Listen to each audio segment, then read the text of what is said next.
now? Is it double? Like, what are you seeing when you try to open your eye? I can hardly open my eye. Look. Fucking double poke, both eyeballs. I think that after the Jones fight, a lot of people wrote Cyril Gane off. He looked damn good tonight. They're both in shape, other than whatever's wrong with his eye. You know, both guys are not injured, so as soon as possible. They've got to do something about these eye pokes. The rule is you got to have your hands like this, but you can still have your fingers out straight. You can't do that, you can do that. That's the stupidest rule I've ever seen in my life. Make a fist. Simple as that. You're throwing punches, and yeah, you got to parry shots, but you just got to unbend your fingers. It's really not that hard. This is a stupid rule. Your fist should be closed, or almost kind of closed, not tightly. Anyway. Jon Jones didn't hold back after UFC 321, and his latest jab at Tom Aspinall has the MMA world buzzing. Following the controversial no contest in Abu Dhabi, Jones stirred the pot once again, mocking Aspinall in a way only bones could. After the fight ended with an eye poke that sent Aspinall to the hospital, Jones updated his social media profile to include a cheeky twist. His rubber duck avatar, which had become a running joke among fans, now sported an eye patch. It was a not-so-subtle dig at Aspinall's misfortune, and as expected, the internet went wild. The backstory goes deeper. For months, fans have accused Jon Jones of ducking Aspinall. Every time the matchup seemed possible, Jones found a reason to step away, first from negotiations, then from the division altogether when he temporarily retired and vacated his heavyweight belt. When critics flooded social media calling him a coward, Jones leaned into the joke. He switched his profile picture to a rubber duck wearing sunglasses and a UFC championship belt.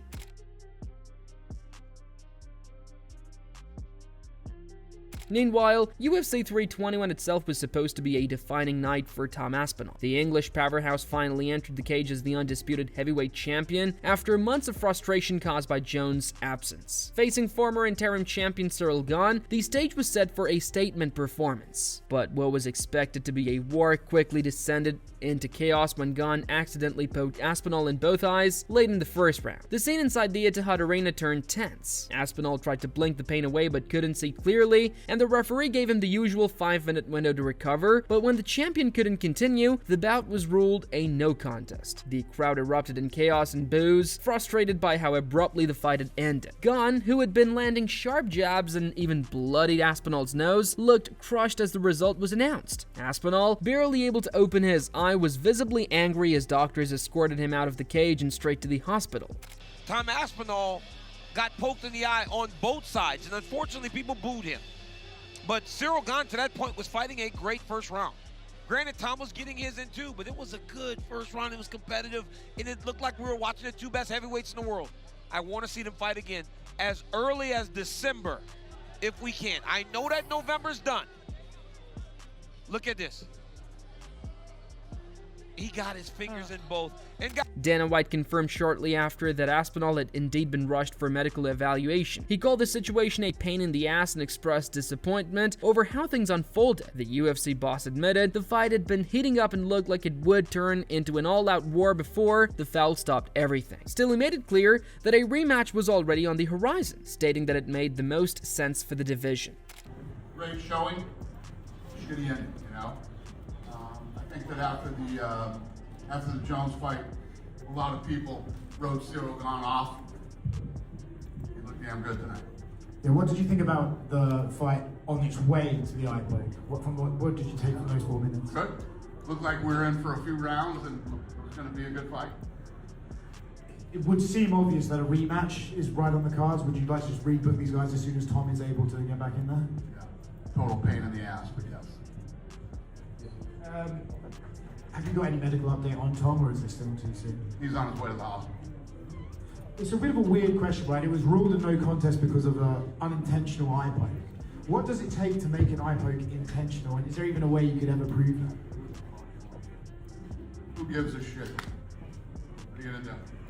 I know we, tried to do new gloves before and that kind of didn't work out. Is there anything we can do to stop these eye pokes? Would you ever look at maybe trying to change the gloves again, or is it just part of the sport and just happens?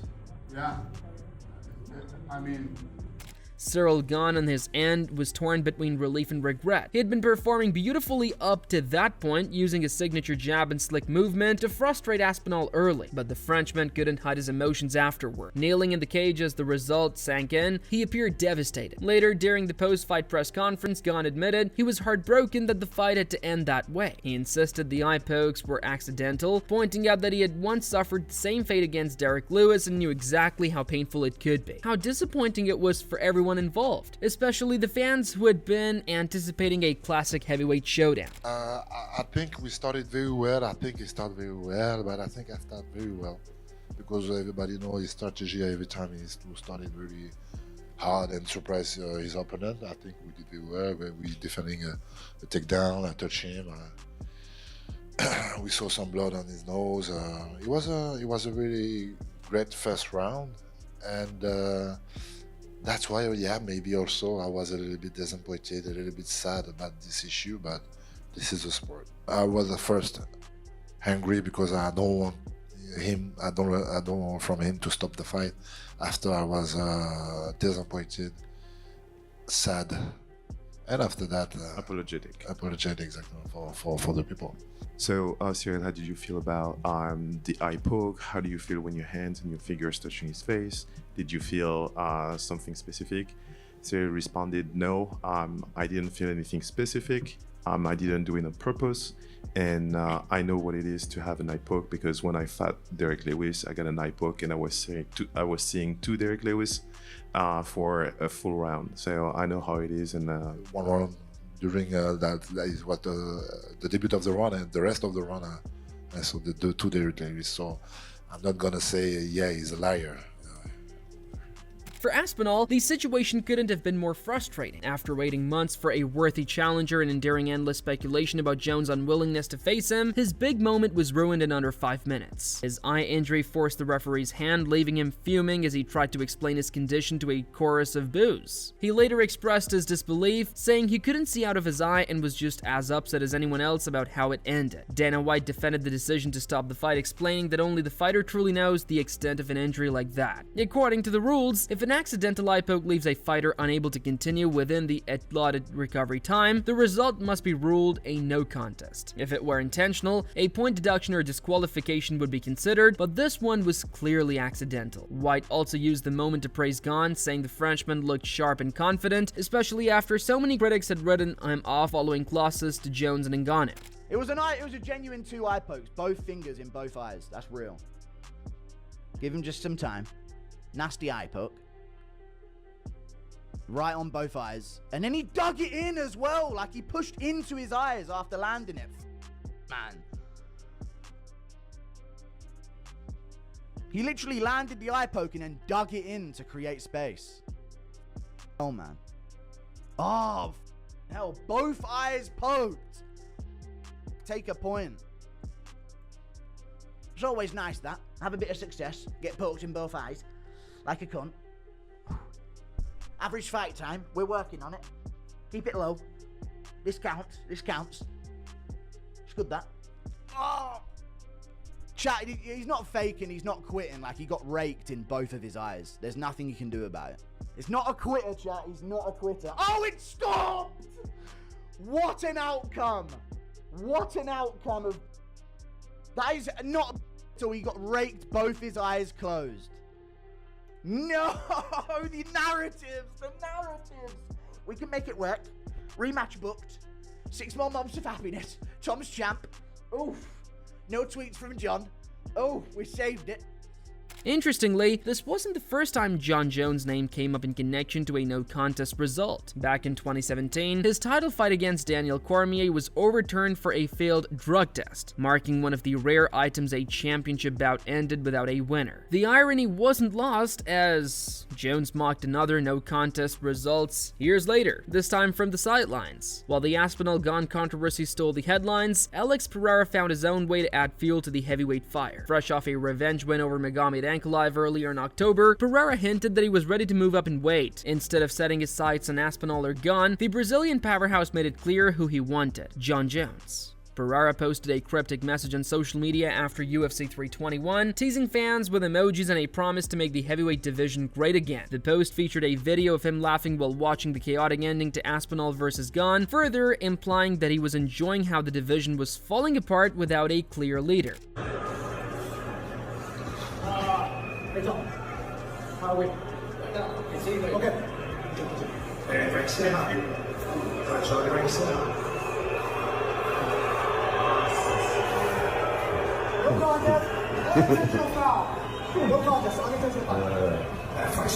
E aí, Potan?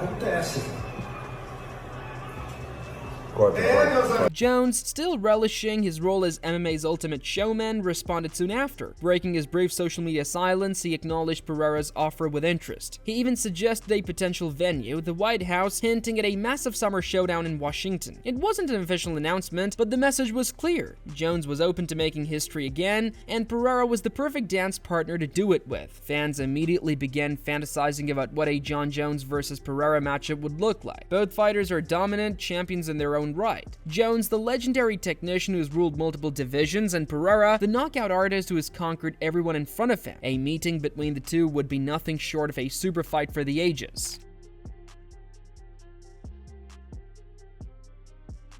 Still, the heavyweight division has a mess to clean up first. The unfinished business between Aspinall and Gane remains the priority, and White made it clear that the rematch will be booked soon. He even admitted that while he usually avoids making matchmaking decisions right after an event, this situation was different. The fight had too much potential to end in controversy, and fans wanted closure, and both fighters deserved a fair chance to settle things properly. Tom Aspinall and Ciryl Gane ends in a no contest due to Ciryl Gane hitting the doink eye poke. Oh my gosh, Tom Aspinall was losing that fight, guys. His face was busted up. I tried to tell you guys, but y'all didn't want to listen. Oh, Tom's going to run through him. Tom's going to beat him. I got all the receipts, guys. I told y'all. Former champion and current commentator Daniel Cormier echoed that sentiment during the UFC 321 broadcast. After interviewing both men, he urged the UFC to rebook the fight quickly, ideally before the year ends. Cormier noted how competitive the first round had been and said it was clear they were watching the two best heavyweights in the world. He suggested December's UFC 323 pay-per-view as the perfect stage for the rematch, arguing that both fighters had already done enough to build excitement for their second meeting. Cormier said, I think they have to rebook it. I mean, Tom Aspinall got poked in the eyes on both sides. Ciryl Gane to that point was fighting a great first round, it was competitive, and it looked like we were watching the two best heavyweights in the world. I want to see them fight again as early as December if we can.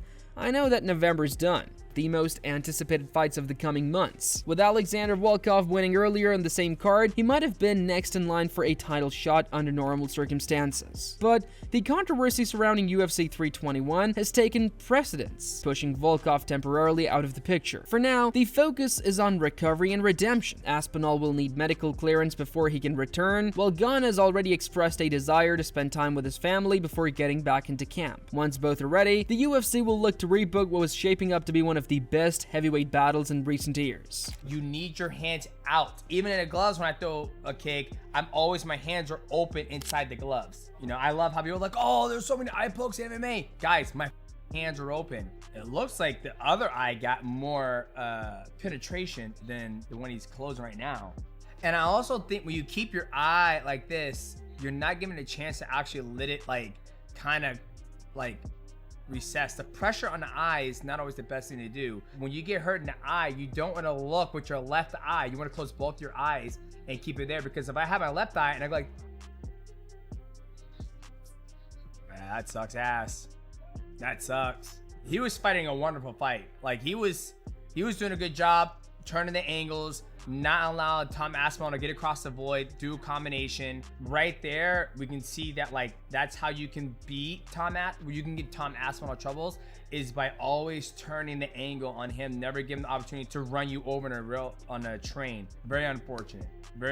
But in the bigger picture, the heavyweight division is once again buzzing with storylines. Aspinall wants his redemption, Gane wants closure. Pereira is hunting a legacy-defining challenge, and Jon Jones, ever the master of chaos, continues to pull strings from behind the scenes. His playful eye patch stunt might have been a joke, but it perfectly captured what makes him such a polarizing figure. Whether you love him or hate him, Jones knows how to make himself part of the conversation, even when he's not the one inside the cage. Now, what is going to happen next? Obviously, they're both healthy. Hopefully, Tom Aspinall with the eye poke, hopefully it's not a retina tear or anything on, you know, the eyeball itself. Hopefully it's just an eye poke and maybe abrasion. Give him 3 to 4 weeks and clear it up. And you know what I would love to see? I would love to see these guys added on the December card of the UFC in Las Vegas, with Merab Dvalishvili taking on Peter Yan and Joshua Van taking on Alex Pantoja. Make it a 3-banger way to, what a way to end 2025. Or we can see him in January on the first Paramount card with Ilya Duport taking on Paddy Pimblett and Tom Aspinall taking on Cyril Gane. Now the tricky thing about this is that we need to hurry to get a winner for this fight, because we have the White House card coming up, and I know Alex Pereira said he wants to go up to heavyweight and try his hand becoming a 3-divisional champion. So we need to hurry up and get this fight done and set. Or do we give Alex Pereira the opportunity to fight Jon Jones?